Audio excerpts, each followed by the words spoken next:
استنى بس استنى، انت بتبوظ ايه؟ رب هو بيبوظ ايه؟ لا بيبوظ ايه؟ العربيه دي بدون مبالغه اي حد ممكن ينخدع فيها، وانا قاصد لفظ الخدع. العربيه دي داخله كده صنايعي بس من الدرجه الاولى. لا ما شاء الله عليه ما يعني. شاء الله. استاذنك يا حسونه، تعالى بص كده في تفاصيل بس عايزين نجيبها. هات لي الكشكاشه دي كده، الله يبارك لك. انا بقى انزل هنا كده بقى كده يا باشمهندس بص رامي. بقى يا سيدي، قصه ايه؟ بص يا باشمهندس احمد، العربيه دي اي حد هيشوف العربيه دي هيفتكر ان الحادثه بتاعتها المشكله كلها في الانطره تحت والعجله والمساعد. العربيه جايه الجزء ده كده والرفرف يا دوبك فيه الخبطه هنا. لكن سماعك جوه. بص رايحه فين؟ لحد كرسي السواق، مش الكنبه، لحد كرسي السواق. العربيه رجعت بنسبه 70% اهي، فانت هرجعها بنسبه 70% رجعت. اللي بيحصل دلوقتي ان انا بنعم الرفرف، بلم كده، خدنا زراجلنا، نبتدي بقى ايه بسنده وشاكوش بايد صنايعي الله يبارك له، يبتدي يعمل ايه؟ يبتدي ينعم الارضيه واحده واحده، ولا جبنا حموه جوه ولا جبنا سخن، وفضلنا محافظين على العربيه وعلى ارضيتها وعلى درجه صلابه العربيه. وهو ده المهم في حاجه اسمها السيفتي، الامن والامان بتاع قائد المركبه. يعني انت حميت العربيه اللي هي تاخد ريجكت من المرور وتحول لجنه. طبعا. 2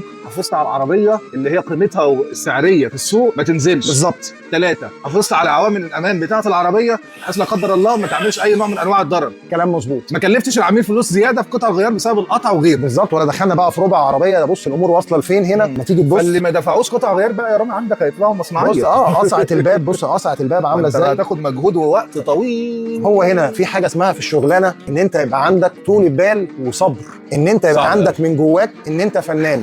هو ده المهم.